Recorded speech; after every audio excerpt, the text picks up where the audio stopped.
ভারতের ছেড়ে দে মা কেঁদে বাঁচি অবস্থা, সাদা পতাকাতেও থামবে না পাকিস্তান।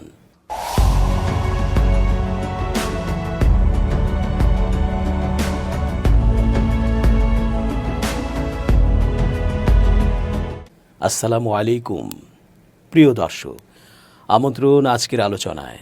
চেঞ্জ টিভির আন্তর্জাতিক চোখ অনুষ্ঠানে এস জে রতন স্বাগত জানাচ্ছি।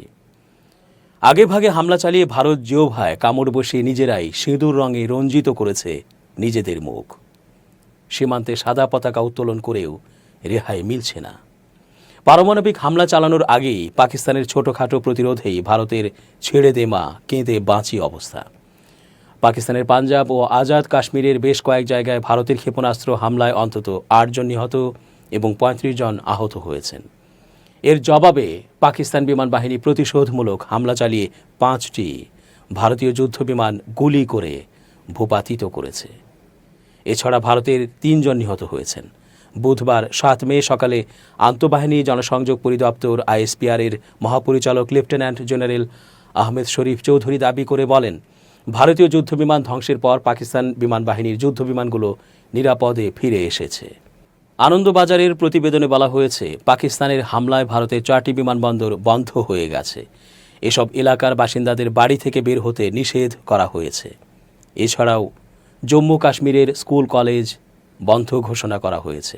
ভারতীয় বিমান বাহিনী আইএএফ-এর ধ্বংসপ্রাপ্ত জেটের মধ্যে 3টি ফরাসি তৈরি রাফায়েল, একটি SU-30 MKI এবং একটি MiG-29 ফুলক্রাম রয়েছে বলে রয়টার্সকে জানিয়েছেন পাকিস্তান সেনাবাহিনীর এক সামরিক মুখপাত্র। অন্যদিকে পাকিস্তানের সশস্ত্র বাহিনী নিয়ন্ত্রণ রেখা LOC-এর ধুন্দিয়াল সেক্টরে ভারতীয় সেনাদের ব্রিগেড সদর দপ্তর ধ্বংস করেছে এবং একটি ড্রোন গুলি করে ভূপাতিত করেছে। নিয়ন্ত্রণ রেখায় ভারতীয় সেনাবাহিনীর অবস্থানের সঙ্গে পাকিস্তান সেনাবাহিনীর তীব্র গুলি বিনিময় চলছে। পাকিস্তানের বিমান ভূপাতিত করার দাবি সম্পর্কে ভারতীয় কর্তৃপক্ষ কোনো মন্তব্য করেনি। তবে এসব যুদ্ধ বিমান ধ্বংস হলে তা হবে কয়েক দশকের মধ্যে ভারতীয় সেনাবাহিনীর জন্য সবচেয়ে বড় ক্ষতি। ফলে যুদ্ধ তীব্রতর হওয়ার ঝুঁকি তৈরি করবে। উল্লেখ্য, কাশ্মীরের পেহেলগামে সম্প্রতি এক সন্ত্রাসী হানায় 26 পর্যটক নিহত হন। এ ঘটনায় ভারত পাকিস্তানকে দায়ী করছে। অন্যদিকে পাকিস্তান হামলায় জড়িত থাকার অভিযোগ অস্বীকার করেছে। তবে উত্তেজনার মধ্যে মঙ্গলবার মধ্যরাতে পাকিস্তানের একাধিক শহরে ক্ষেপণাস্ত্র হামলা চালিয়েছে ভারতীয় সেনারা। এই অভিযানের নাম দেওয়া হয়েছে অপারেশন সিঁদুর। অন্যদিকে ভারতীয় হামলাকে বিনা প্ররোচনায় কাপুরুষোচিত বলে আখ্যা দিয়েছে পাকিস্তান।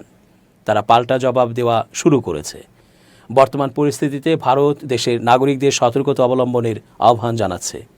জরুরি প্রয়োজন ছাড়া উত্তর ভারতগামী ভ্রমণ এড়িয়ে চলার পরামর্শ দেওয়া হয়েছে। পাকিস্তানের বেশ কয়েকটি স্থানে ক্ষেপণাস্ত্র হামলা চালানোর প্রত্যুত্তরে পাল্টা হামলা চালিয়েছে পাকিস্তানও।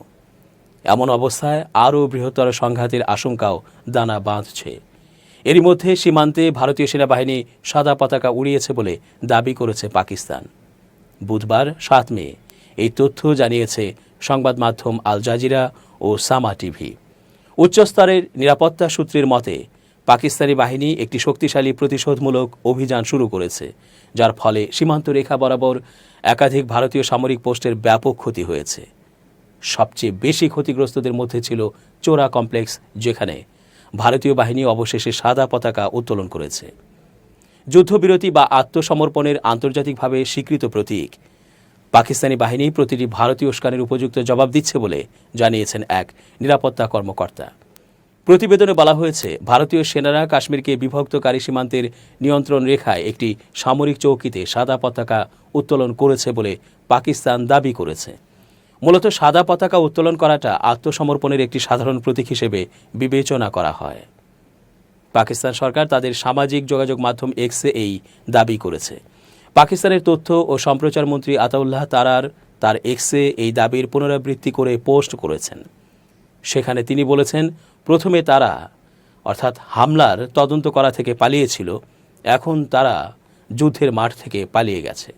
এদিকে ভারত পাকিস্তানের অভ্যন্তরে একাধিক হামলা চালানোর পর পাকিস্তান 5টি ভারতীয় যুদ্ধবিমান গুলি করে ভূপাতিত করেছে বলে পাকিস্তানের সামরিক বাহিনীর মিডিয়া উইং আন্তঃবাহিনী জনসংযোগ পরিদপ্তর আইএসপিআর-এর মহাপরিচালক লেফটেন্যান্ট জেনারেল আহমেদ শরীফ চৌধুরী নিশ্চিত করেছেন। তিনি উল্লেখ করেছেন, সমস্ত ভারতীয় বিমান তাদের আকাশসীমায় গুলি করে ভূপাতিত করা হয়েছে। পাকিস্তানের এই প্রধান সামরিক মুখপাত্রের মতে, কাশ্মীরের নিয়ন্ত্রণ রেখা LOC বরাবর বর্তমানে তীব্র গুলি বিনিময় চলছে। তিনি আরও নিশ্চিত করেছেন, পাকিস্তান বিমান বাহিনীর অর্থাৎ PAF এর সমস্ত বিমান নিরাপদ রয়েছে। এদিকে পাকিস্তানের বেশ কয়েকটি নিরাপত্তা সূত্র জিও নিউজকে জানিয়েছে, পাকিস্তানের হামলায় ভূপাতিত ভারতীয় বিমানগুলোর মধ্যে 3টি রাফায়েল ফাইটার জেট, একটি MiG-29 এবং একটি Su-30 যুদ্ধবিমান রয়েছে। অন্যদিকে পাকিস্তানের প্রতিরক্ষামন্ত্রী খাজা আসিফও নিশ্চিত করেছেন যে ভারতের সাম্প্রতিক সীমান্ত আগ্রাসনের জবাবে পাকিস্তান বিমান বাহিনী কমপক্ষে 5টি ভারতীয় যুদ্ধবিমান গুলি করে ভূপাতিত করেছে। ভারতীয় বাহিনী অপারেশন সিঁদুর নাম দিয়ে হামলা চালালেও এখন এই সিঁদুরই নাকি তাদের কপালে পরাজয়ের রক্তের রেখা হয়ে প্রায়শ্চিত্ত করতে যাচ্ছে। তবে ঠিক কোন কৌশলে এই নাম বেছে নিয়েছে ভারতীয় কর্তৃপক্ষ, তা নিয়ে সামাজিক মাধ্যমে নিজের প্রতিক্রিয়া তুলে ধরেছেন নিউ ইয়র্ক ভিত্তিক পাকিস্তানি লেখক আজাদ ইসার, যিনি মিডল ইস্ট আইয়ের সাংবাদিক এবং জম্মু ও কাশ্মীর নিয়ে গবেষণা করছেন। তার মতে, পাকিস্তানে চালানো অভিযানে সিঁদুর নামকরণ চরমপন্থী হিন্দু চিন্তার প্রতিফলন। সিঁদুর মাধ্যমে যেমন একজন নারীকে বিবাহ করা হয়, তেমনি পাকিস্তান সহ এই অঞ্চলের দেশগুলোকে অখণ্ড ভারতের অংশ বানানোর চেষ্টা করছে হিন্দু উগ্রবাদী সংগঠনগুলো। সামাজিক মাধ্যম এক্সে আজাদ লেখেন, ভারত অপারেশন সিঁদুর নামকরণ করেছে, এর প্রতীকী অর্থকে অবহেলা করা উচিত নয়। সিঁদুর হলো এক ধরনের লাল রং, যা হিন্দু বর তার কনের কপালে পরিয়ে দেয় বিবাহের প্রতীক হিসেবে। এটি একটি ফ্যাসিস্ট হিন্দু জাতীয়তাবাদী মানসিকতা, যেখানে পাকিস্তানকে নিজেদের ভূখণ্ড হিসেবে চিহ্নিত করে ভারত নিজেকে একটি সাম্রাজ্য হিসেবে উপস্থাপন করছে। এই নামকরণের পেছনে যে প্রতীকী তাৎপর্য রয়েছে সেটিকে তুলে ধরেছেন সাংবাদিক আজাদ ইসার। মূলত এই টুইটে তিনি প্রশ্ন তুলেছেন, কেন একটি সামরিক অভিযানের নাম এমন একটি ধর্মীয় ও সাংস্কৃতিক প্রতীকের নামে রাখা হলো, যার মধ্য দিয়ে একটি ভূখণ্ডকে দখল বা মালিকানার চিহ্ন হিসেবে দেখানো হয়। আজাদ ভারত সরকারের সাম্প্রতিক পদক্ষেপকে কেবল সামরিক নয়, বরং ধর্মীয় জাতীয়তাবাদের প্রতিফলন হিসেবে চিহ্নিত করেছেন। আজাদ ইসার এই বিশ্লেষণের সঙ্গে একমত প্রকাশ করেছেন আরেক পাকিস্তানের প্রগতিশীল রাজনৈতিক কর্মী আম্মার আলী জান।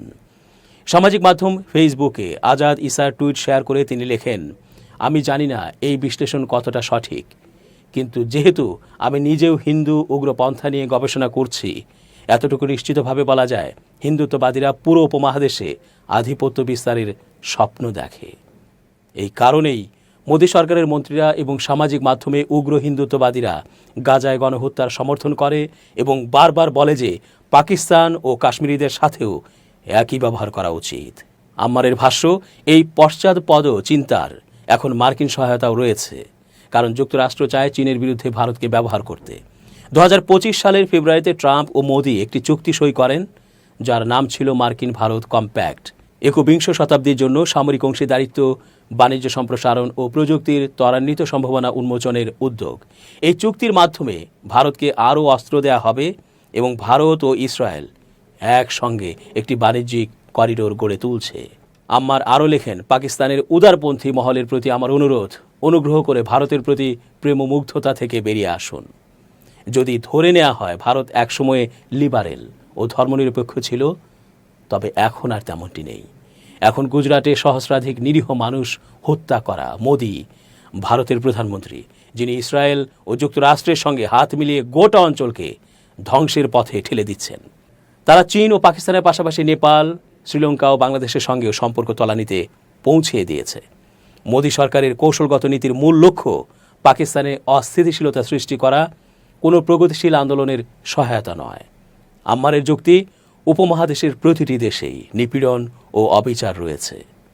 তবে যদি সামগ্রিকভাবে অঞ্চলগত হুমকির দিক থেকে বিশ্লেষণ করা হয়, তাহলে মার্কিন হস্তক্ষেপ এবং ভারতের দক্ষিণ এশিয়ার ইসরায়েল হয়ে ওঠার আকাঙ্ক্ষাই এই অঞ্চলের সবচেয়ে বড় হুমকি, শুধু প্রতিবেশীদের জন্য নয়, ভারতের সাধারণ জনগণের জন্য। এ কারণেই মিথ্যা অভিযোগ তুলে ভারত প্রথমে পাকিস্তানের পানি বন্ধ করেছে, আর এখন পাকিস্তানে সামরিক হামলা চালিয়েছে। এই মৌলিক দ্বন্দ্বকে কেন্দ্র করেই অঞ্চলটির বাস্তব অবস্থা সঠিকভাবে বিশ্লেষণ করা সম্ভব। ভারত সরকার কিংবা সামরিক নেতৃত্বের কেউ অবশ্য অপারেশন সিঁদুর অভিযান নামকরণ নিয়ে কোনো মন্তব্য করেননি। পাকিস্তানের আন্তঃবাহিনী সংযোগ পরিদপ্তর আইএসপিআর এর মহাপরিচালক লেফটেন্যান্ট জেনারেল আহমেদ শরীফ চৌধুরী বলেছেন, পাকিস্তান সেনাবাহিনী এই ভিত্তিহীন আগ্রাসনের বিরুদ্ধে দৃঢ় ও ব্যাপক প্রতিক্রিয়া দিচ্ছে। পাকিস্তান সেনাবাহিনী দাবি করেছে, তার হামলায় অংশ নেওয়া ভারতের 5টি জঙ্গি বিমান ভূপাতিত করেছে। কাশ্মীরে ভারতীয় সেনাবাহিনীর একটি ব্রিগেডের সদর দপ্তর ও তল্লাশি চৌকিও গুঁড়িয়ে দেওয়ার দাবি করেছে তারা। ভারতের সেনাবাহিনী বলেছে, কাশ্মীরে পাকিস্তানি সেনাদের ছোঁড়া গোলার আঘাতে 3 জন বেসামরিক নাগরিক নিহত হয়েছেন। পাকিস্তানের সেনাবাহিনীর বরাত দিয়ে বার্তা সংস্থা রয়টার্স জানায়, ভূপাতিত করা 5টি ভারতীয় জঙ্গি বিমানের মধ্যে 3টি রাফায়েল, একটি রাশিয়ান SU-30 ও আরেকটি MiG-29 জঙ্গি বিমান। পাকিস্তানের সেনাবাহিনীর একজন মুখপাত্র রয়টার্সকে বলেন, পাকিস্তানে হামলা চালানোর পরই এসব ভারতীয় বিমানকে ভূপাতিত করা হয়েছে। ভারতের এই ক্ষেপণাস্ত্র হামলাকে কাপুরুষোচিত আখ্যায়িত করেছেন পাকিস্তানের প্রধানমন্ত্রী শাহবাজ শরীফ। এর সমুচিত জবাব দেওয়ার ঘোষণা দিয়েছেন তিনি। সংবাদ সংস্থা PTI এর প্রতিবেদনে বলা হয়েছে, পাকিস্তানের আন্তঃবাহিনী জনসংযোগ পরিদপ্তর আইএসপিআর এর মহাপরিচালক লেফটেন্যান্ট জেনারেল আহমেদ শরীফ চৌধুরী হুঁশিয়ারি দিয়ে বলেছেন, দ্ব্যর্থহীন ভাষায় আমি বলতে চাই যে নিজের মতো সময় এবং জায়গা বেছে নিয়ে এটার জবাব দেবে পাকিস্তান। এই যে উস্কানি দেওয়া হলো, সেটার জবাব দেওয়া হবে। তিনি আরও বলেছেন, আমাদের বিমান বাহিনীর সব জেট আকাশে উড়ছে। ভারতীয় আকাশসীমা থেকেই এই কাপুরুষোচিত এবং লজ্জাজনক হামলা চালানো হয়েছে। ওদের কখনোই পাকিস্তানের আকাশসীমায় অনুপ্রবেশ করতে দেয়া হয়নি। ভারতের ক্ষণস্থায়ী আনন্দ চিরস্থায়ী দুঃখে পরিণত হবেই। দর্শক, আজ এই পর্যন্তই। শুভকামনা। changetv.press, এক ফোঁটা হলুদও নেই।